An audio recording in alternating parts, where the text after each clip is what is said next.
And now I know. It's Sunday, and normally that would need to go in the vlog you saw last week, but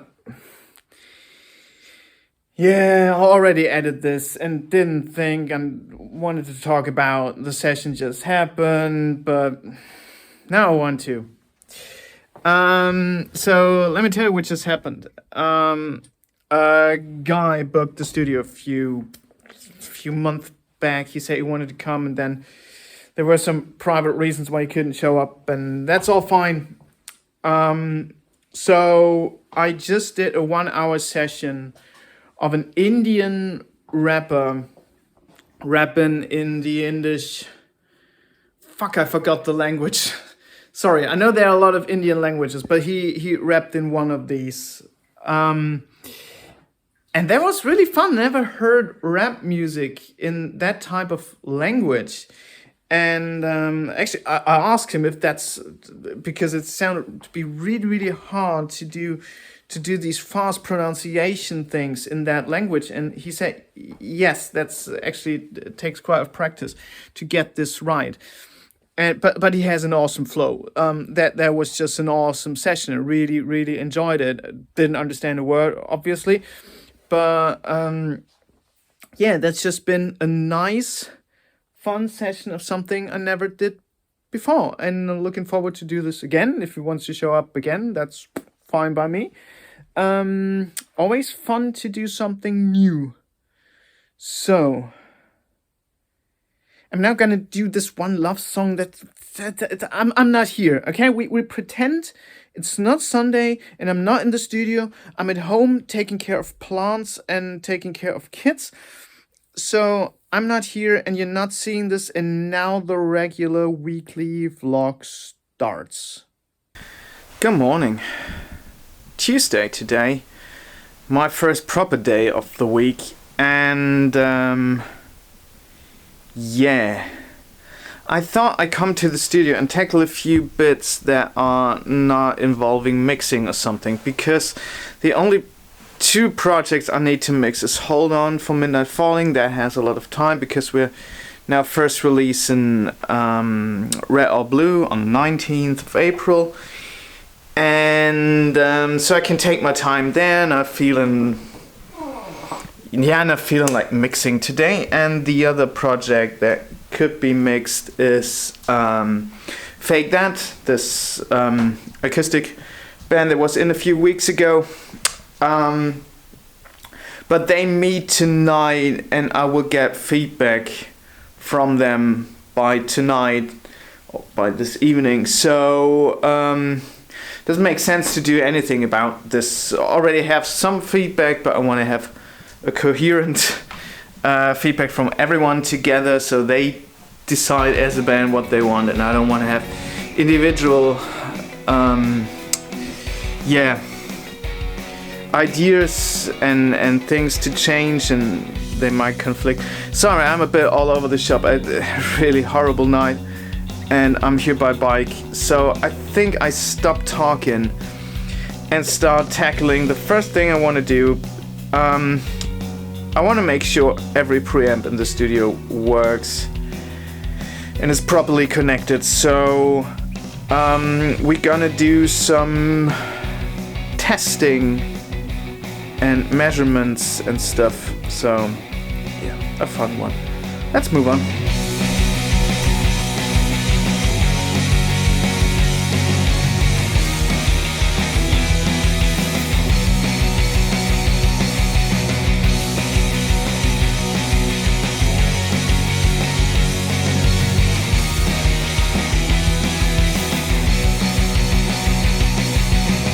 Let me quickly explain how I do these tests. So I have a cable ran from my tracking room, because I know that these plugs down there don't work, so ignore that. So I have a cable running in my patch bay, just on number 1, and I just patch it to all the preamps I have. And it's a condenser mic, so it needs phantom power, so I check if that works as well. and it's miking that speaker. Why is it miking that speaker? Because that speaker is giving out just white noise, and I'm recording white noise, and I'm trying to level match the preamps on themselves. I mean, obviously I can't level match beneath the gold mic, that's way too much work, but I can set the gold mics all to 42, so they're, for example, all set to gain 42, so I see if possibly that channel is quieter than that channel, or that channel, or that channel, and I can compare these 4 TL audio preamps or channels, and I can compare these 8 RME and these 8 Focusrite channels. So I compare the preamps in themselves and see if there's an issue, and because it's white noise, I can then also see if there's an issue in frequency response, so if there's something wrong.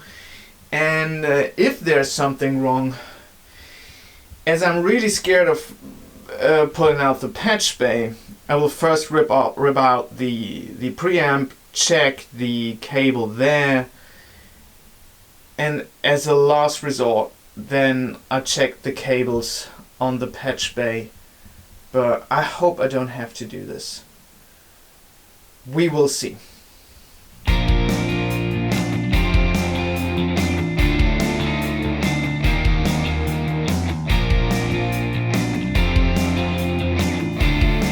Oh, that's the best news.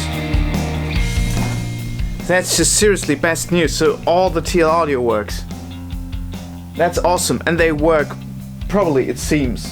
Like, oh, that's great. That makes me happy. So the TL audio is accessible. Ah, that's awesome. I'm so relieved.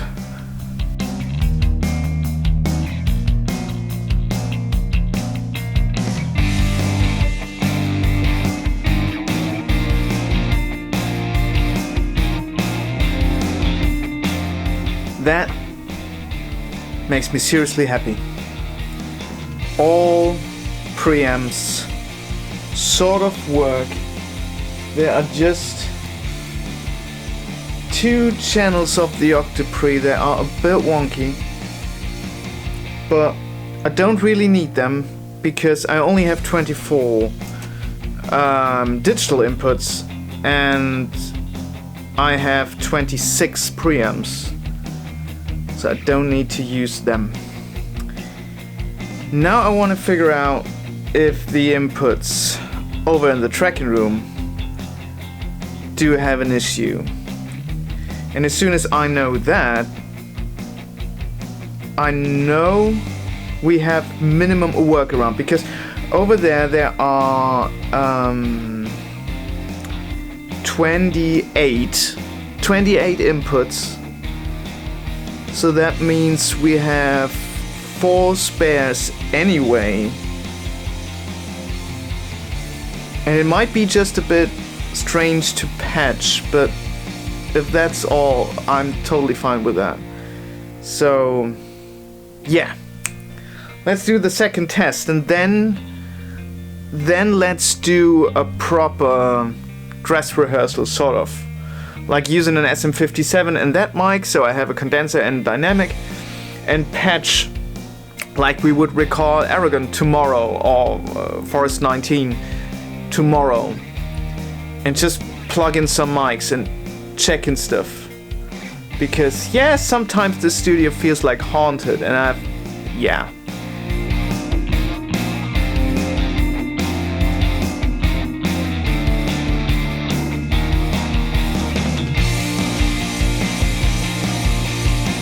So that's been good news, and only 3 lines don't work. So there are 2 from the drum patch that don't work properly, and 1 from the front patch that doesn't work properly.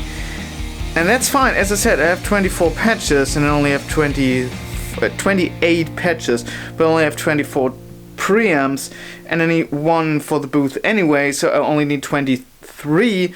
So having 25 is more than enough. That's how math works.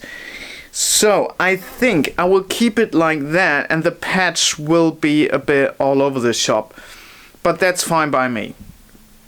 So I will now rewrite the patch plan for Aragon, and then patch it. Or should I open that one?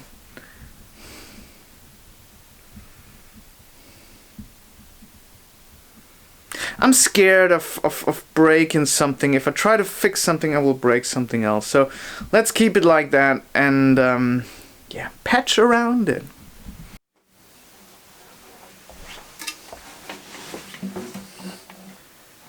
So that's been an interesting mic comparison.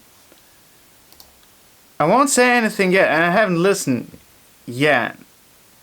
So I will just show you the mics. We have something a bit obscure. That's an MBC 648 by Hown Microphones. I got that from a friend of mine. That's actually not mine. That's a microphone of a friend of mine. Great microphone. I really loved using for overheads. Used that for as a main microphone when recording choirs and stuff. Really nice. Used that on the road as well for live stuff because it's small. Not really small, but black, so it's hidden a bit. The second one is, I don't think they exist anymore. Octava MK012. They're made in Russia, which is obviously bit tricky these days, isn't it? But I got these years ago when Russia actually was fine to use. And I have the package with 3 different capsules. So that's the cardioid capsule. I also have a hypercardioid, which I regularly use on hi-hats and stuff. I have 2 of these as well, but all of these mics have a stereo pair. And the newest one, shit, I already get them scratched. Anyway, is a Lewitt LTC 040, which I just bought a few weeks ago. Yeah. Shall we give that a listen? And you get my straight on reaction.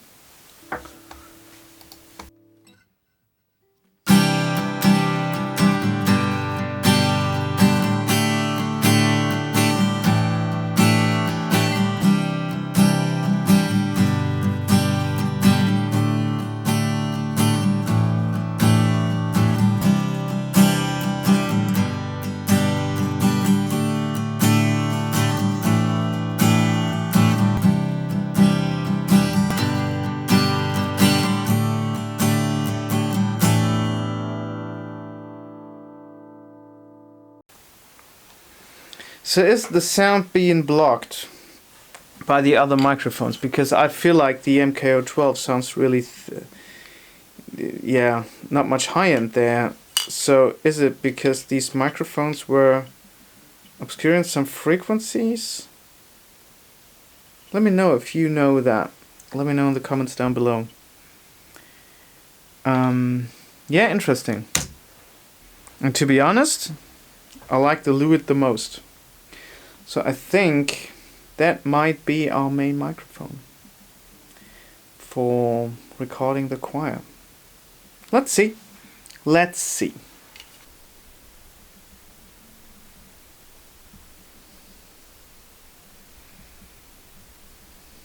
So that's been it already. Yeah, good, short and non-musical day. As I said, I'm really happy having been sure the setup works. After that, I got some rehearsal room smartphone recordings from Forest 19, the band we're gonna record end of April, sorry. And yeah, imported then into Pro Tools, checked for tempos which I thought should be the tempos. gave it a listen, gave it a thought.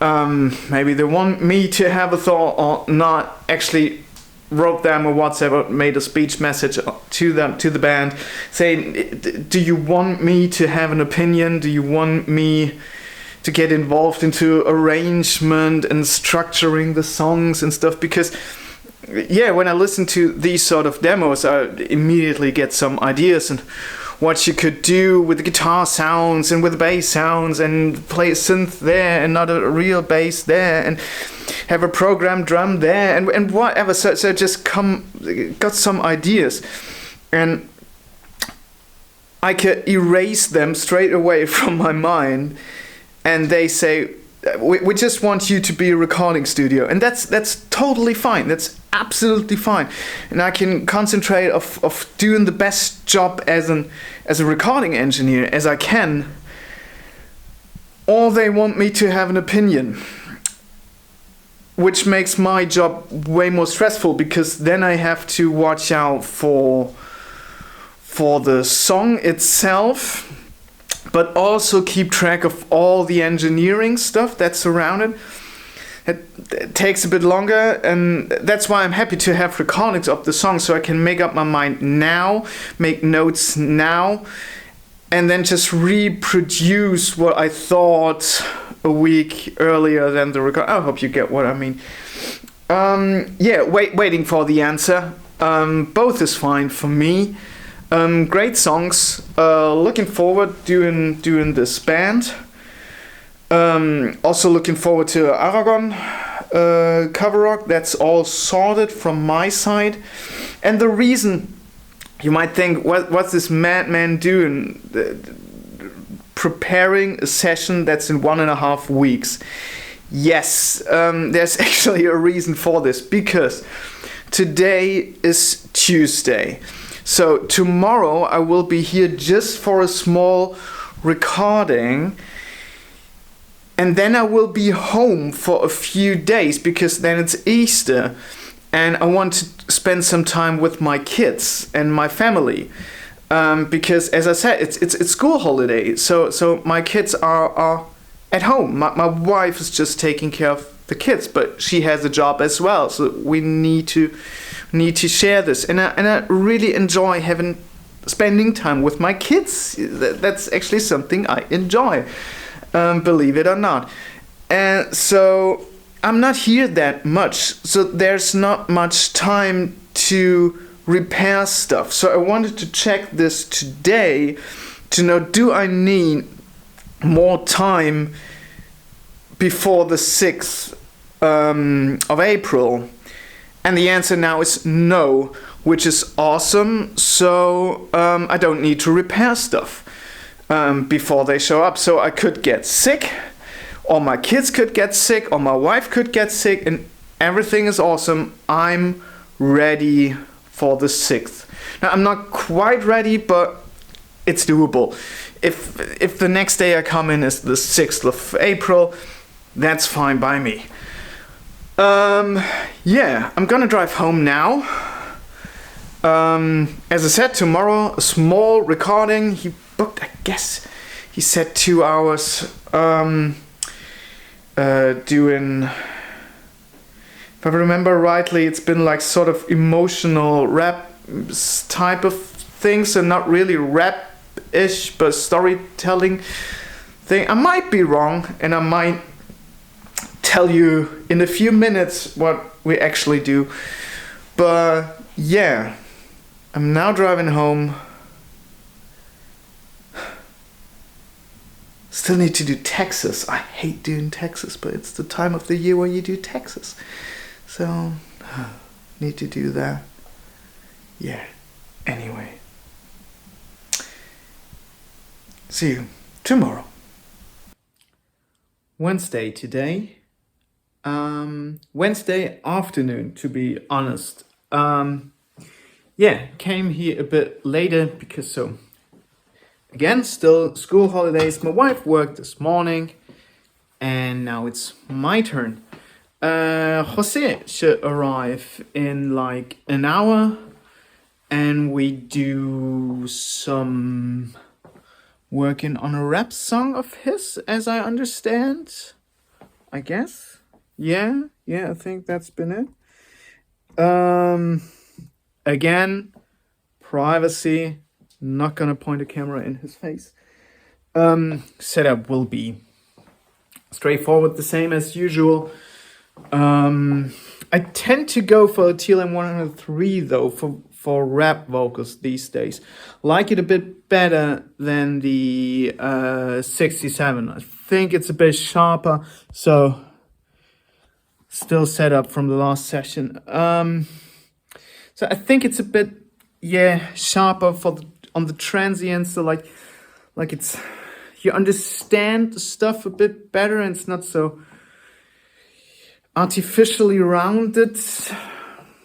Does that make sense what I say? It sounds like esoterical bullshit, but that's what I feel on the vocals. And maybe I go back today to a very old setup I had. This is doing the vocals not through the Neve, but the Gold mic. Maybe I try this out. Maybe I ask him if I can try this out. Because Neve obviously is the €3,000 high-end blah blah blah pre. But the Gold mic is a bit, it's tube magic, and I quite like this. So let's see what we do, how we do. So, but there's a few news, some stuff happening. So,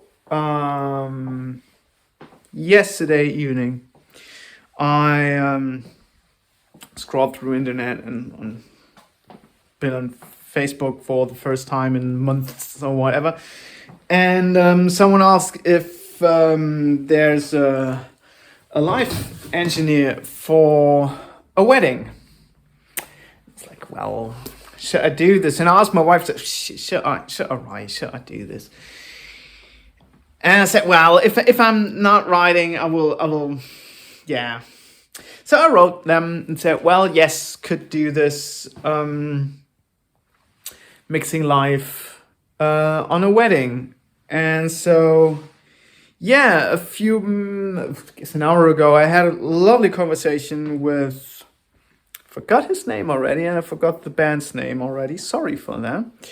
And so I will be mixing a wedding band on the 15th of June. Probably will take you with me on that. And that will be quite a fun one because I played in a wedding band before. So I know the setting. We didn't have a mixing engineer back then, but I know how a wedding works. And so my job is to be not there, to be really quiet in the background and just doing bits and pieces and waiting for stuff to go wrong.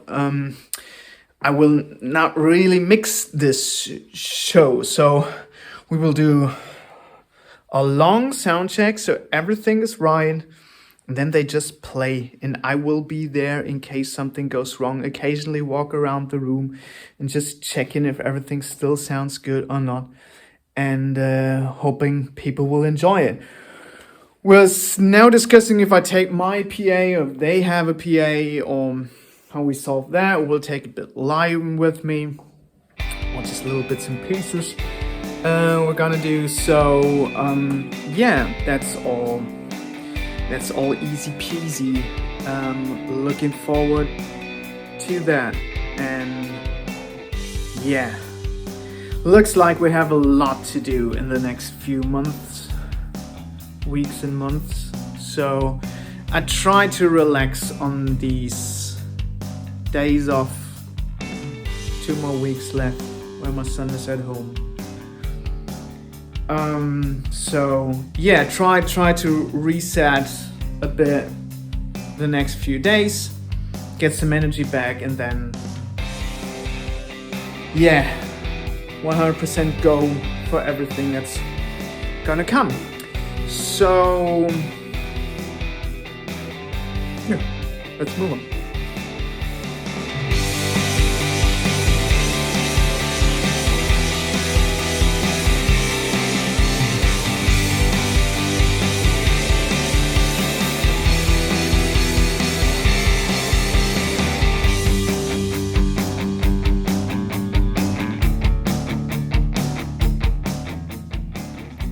Obviously, again, nothing I can show you, nothing I want to show you, but there's a link in the description down below. And he told me the release date is pretty soon. He wants to release his song on the 14th of April. So really soon. I need to mix this the next few days. And been a fun one. Been a really fun one. An artistic one, and that's the fun thing. I see music as a piece of art. That's really important to me to say music is a piece of art, as is painting, as is writing, as is sculptural work, everything.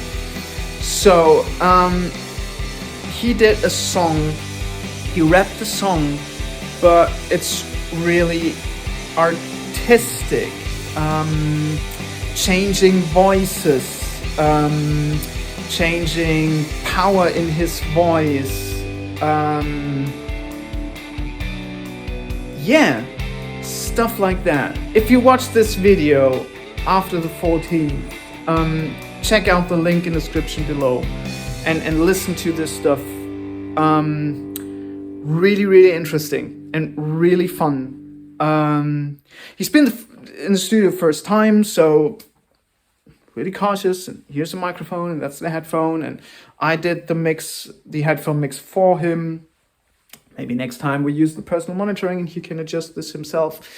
So push that a bit forward. That's always important to me, to not push the artist too much into all this technical stuff. And I always tend to say, there's just a microphone and everything else is not existing. Everything is not there, and it's not for the artist to bother. It's for me to bother and get the best out of it without him knowing. So I said, well, I just want to do one take, just for me to listen to it, to get an idea of what's up and what's the song about, and so on and so forth. Song is in Spanish anyway.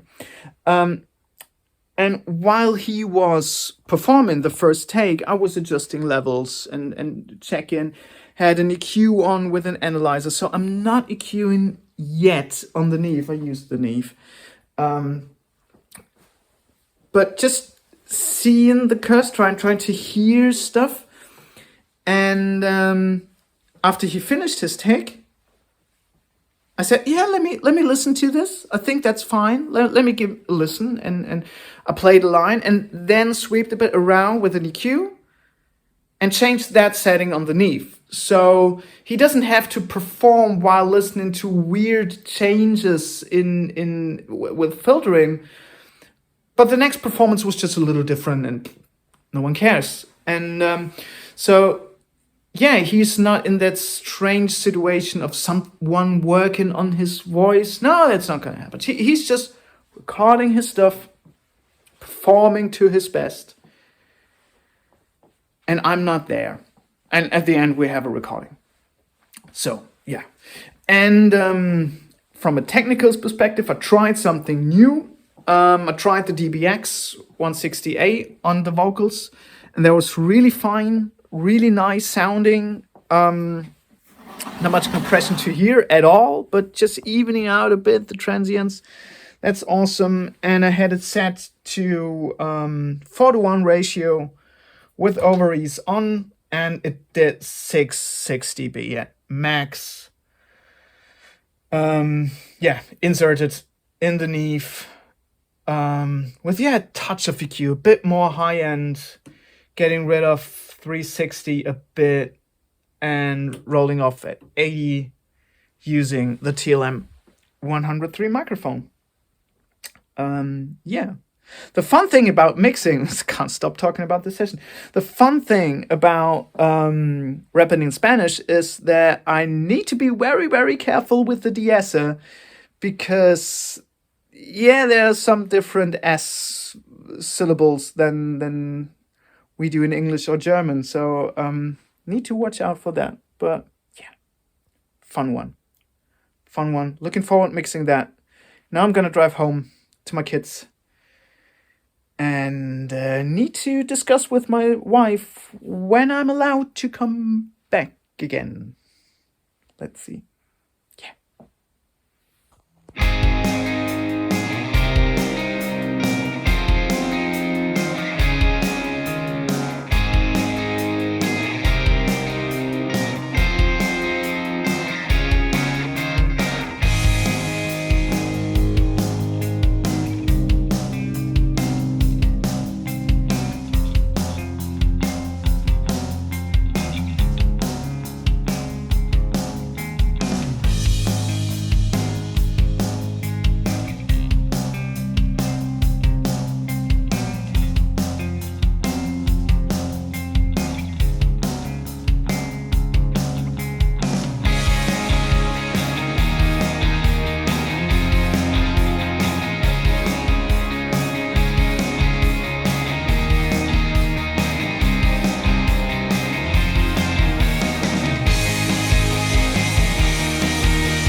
So here's something fun I want to show you on the mix of these Spanish rapper we recorded on Wednesday. So we have pretty standard main vocals, just this one cutout here, and then there are two.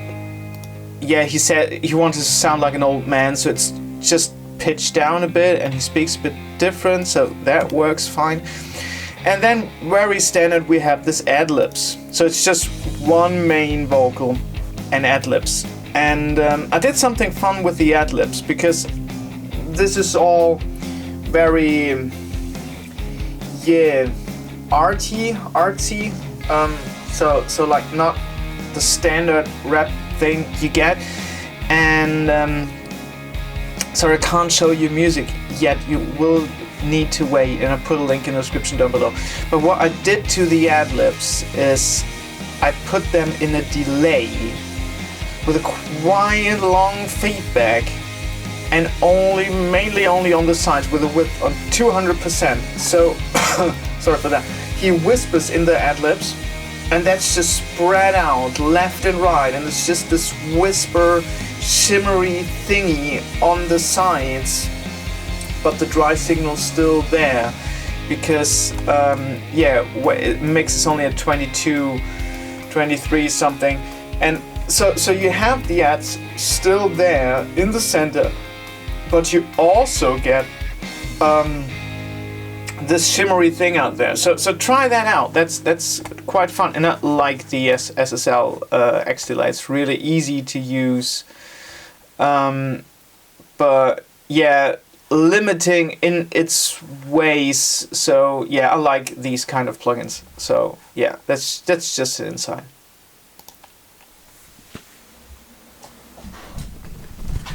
And I just realized I totally forgot to say good morning. So good morning. I just jumped right into this mix. It's Friday today.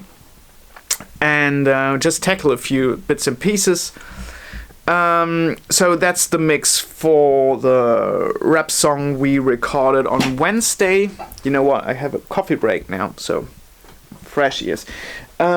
Yeah, that's the Spanish rap song we did on Wednesday. Need to mix this today. And I already have FX2, so the mastering plugin by Slide Digital already on it, and it already mastered it, make it loud, because he was quite urgent with the release.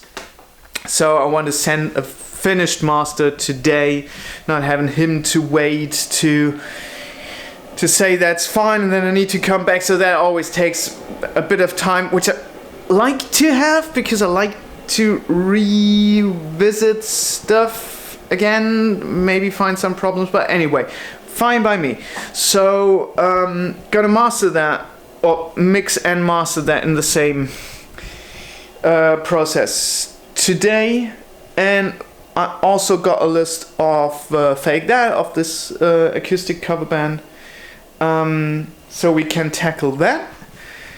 And yeah, quite fun changes for Railway, because we got what's the English word for that? Truss. Yeah, we get a small 3-meter truss for the back of the stage, and it just ordered 4 clamps, so we will put the lights up there, not have them on the floor as we used to, and not use my old steel truss. I want to use that anyway, so let's see where we put that.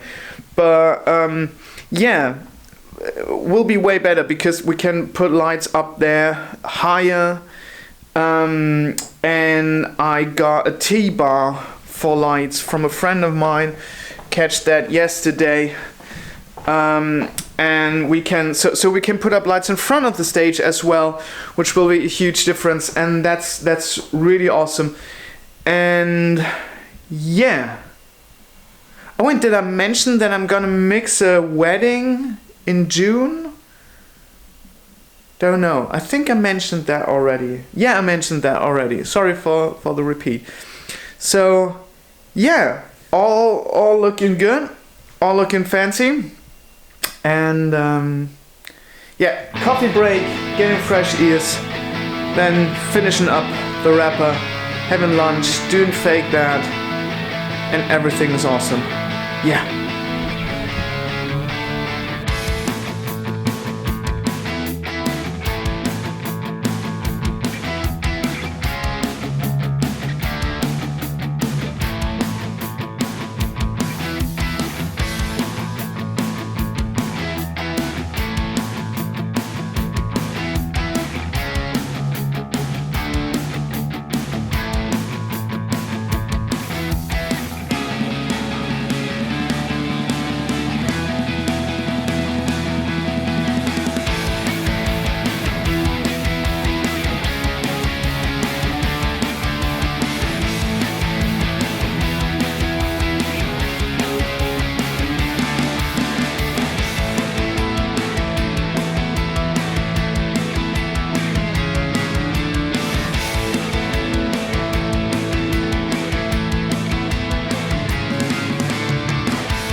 Quantizing stuff is a tricky one.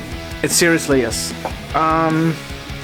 Fake That wrote me the other day when they wrote their feedback that one of their songs sounded a bit, sloppy. And they thought, well, not so tightly played. And yes, I agree on that.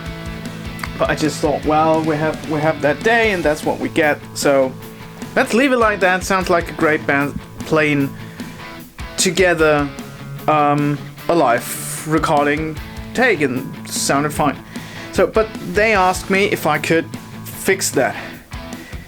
And so I opened the box of Pandora, like you say.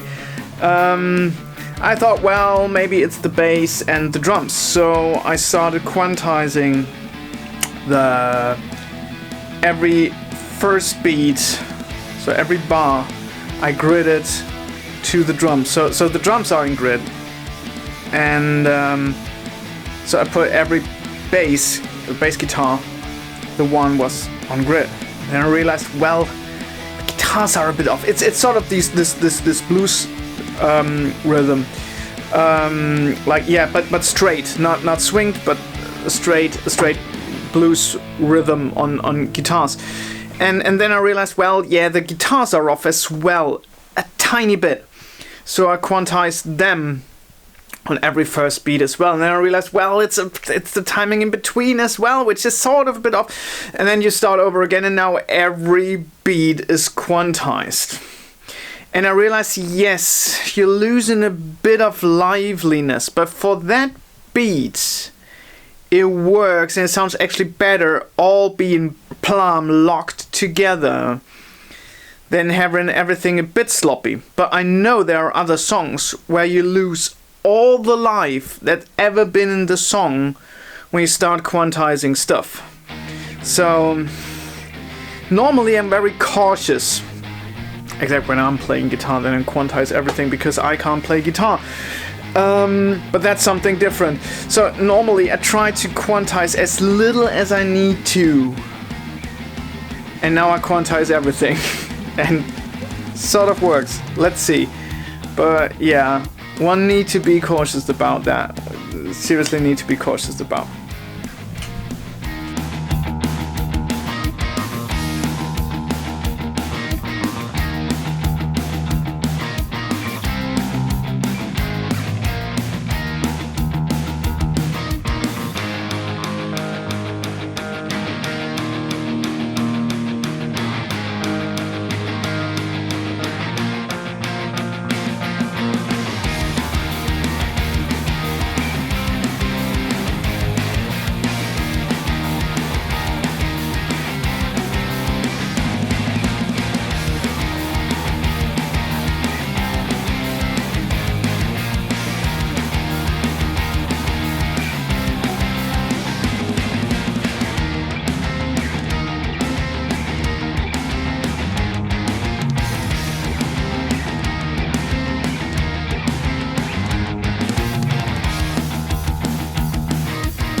So that's now exporting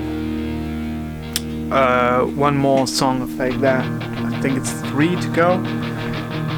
Don't know. I always do this offline because I learned that there might be bits dropping out or something if you do an offline bounce. I do this online, so you could now listen to the mix. Yeah. Just some minor tweaks actually. Improved a bit on the kick, so a bit more click on the kick, made that louder. And quantized a fair bit of the guitars and the bass and the drums in 2 songs, not all, just 2 songs. And that's been that then.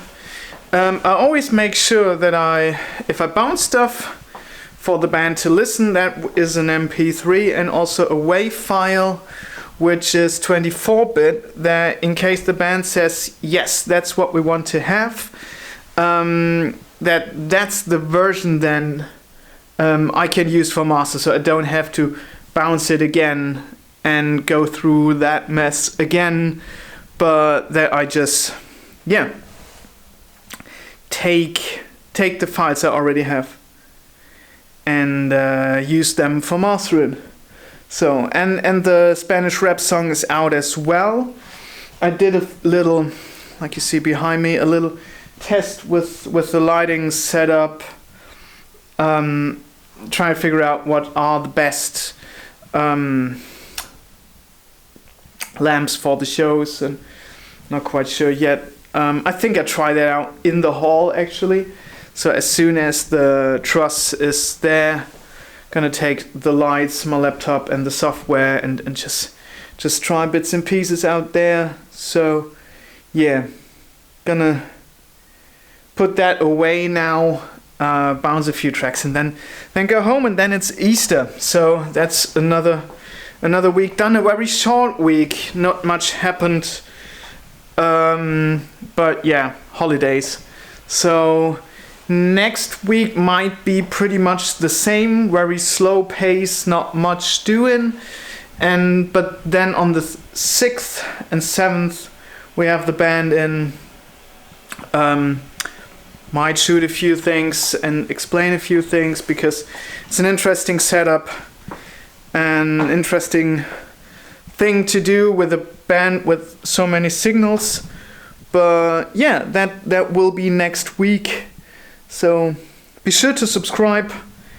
And yeah, as always, all the links to everything mentioned in that video down in the description below. Thank you very, very much for watching. See you soon. Bye bye.